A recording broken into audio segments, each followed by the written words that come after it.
Welcome to Let Me Fix This. Enjoy the video. You begin by inspecting each Rudraksha. Look for clean holes and consistent sizes so knots sit evenly.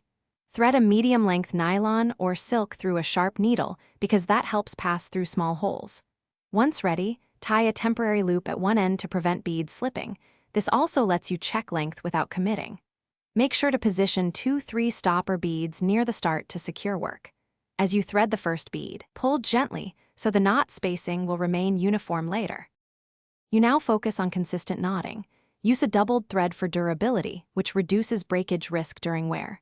Thread a bead, slide it down, then tie a single or half knot right after it. This preserves space and prevents rubbing.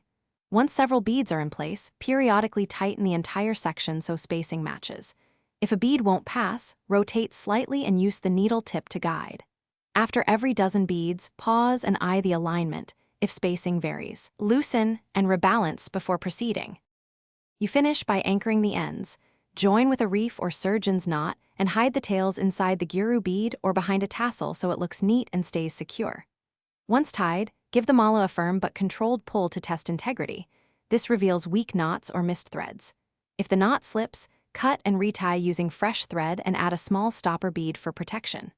Finally, make sure melted nylon ends are smooth. Rough bits can abrade beads over time. Thanks for watching. If you found this helpful, don't forget to like and subscribe.